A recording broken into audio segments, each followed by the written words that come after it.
Assistance from my neighbor's son in the garden led to an unexpected turn of events that you simply won't believe. Isn't it amusing? How life can sometimes come to a standstill. That was my situation, straightforward and clear. My name is Margaret, and if you had inquired about my days 6 months ago, I would have likely sighed and replied, predictable, not BAD.IT is worth noting, perhaps, that the silence is almost unsettling. Too still, perhaps. The children have matured and taken to the skies, bless their hearts, and as for Edward, it has been 5 years since he departed from this world. The house, our charming little abode with the expansive garden, suddenly seemed vast, and the garden itself, alas, the garden was a dismal sight. Once, it was a delight we both cherished, Edward and I. We would lose ourselves for hours in that space, he tending to his vegetables while I immersed myself in the beauty of my roses and wildflowers. Once he departed, I made an earnest effort, yet the weeds appeared to possess a tenacity that outmatched my own. There came a moment when gazing through the kitchen window at the chaotic tangle outside filled my heart with a profound ache. It served as an unyielding reminder of my losses, and if I were to speak candidly, it mirrored the tumult within me, tangled in a subdued sorrow. It is at this juncture that the tale of young Lucas unfolds. He is the son of Rebecca and Thomas, hailing from a house across the street. From the moment I met him as a young child, all limbs and energy, darting after fireflies in their garden, I knew he was special. He had ventured off to college, pursuing engineering or some other intellectual pursuit, and I hadn't had the chance to see him often over the past few years, only catching fleeting glimpses during his brief visits home for the holidays. This year, however, he returned for the summer, engaging in a remote internship while lending a hand to his family. On a Saturday morning in late May, I found myself gazing at a particularly obstinate patch of thistle that appeared to be taunting me with its defiance. The sun blazed overhead, and I could have sworn I had uprooted that same thistle at least 5 times this season. Heat enveloped me, frustration simmered beneath the surface, and I must have presented quite the disheveled appearance, with dirt streaked across my cheek and strands of hair rebelliously breaking free from their confines. A voice reached my ears, courteous and bright. "Good morning, Mrs. Henderson."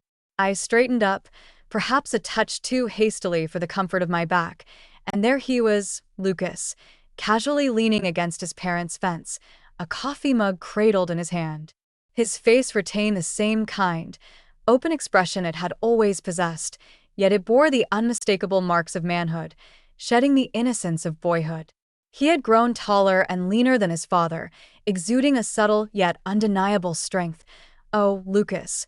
Good morning, my dear," I said, attempting to infuse my voice with a cheerfulness that eluded me.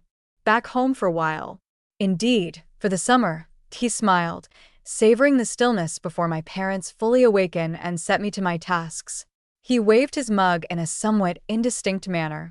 Then his gaze wandered to my garden, and I caught a glimpse of that subtle spark of, well, I can't quite put my finger on it, perhaps a sense of pity? Worry? He possessed a certain politeness that prevented him from speaking his mind openly. Certainly. We engaged in a brief conversation, exchanging the customary pleasantries of neighbors.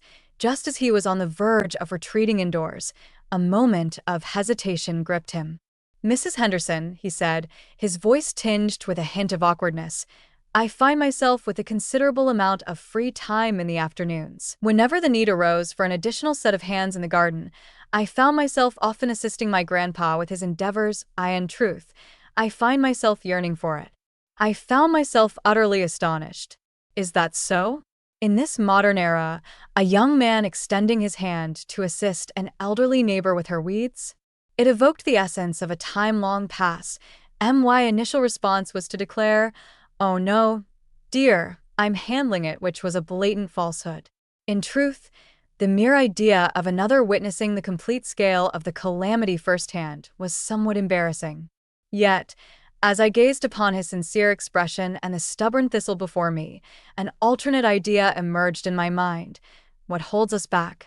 What was there to lose, aside from a mere handful of square feet marked by botanical embarrassment?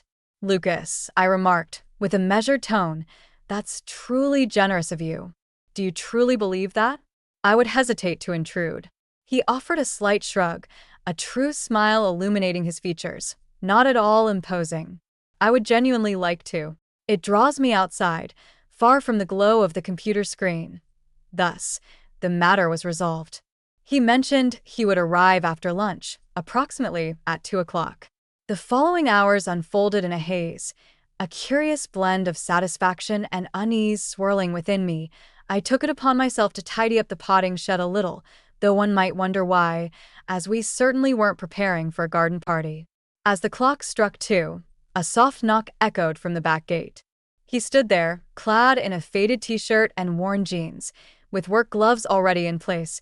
He appeared prepared. "Very well, Mrs. Henderson," he remarked, his tone both pragmatic and soothing. "Where shall we begin?" With a deep inhalation, I steadied myself. "Well, Lucas," I remarked, waving my hand towards the disarray, "choose your adventure. The situation is rather dire."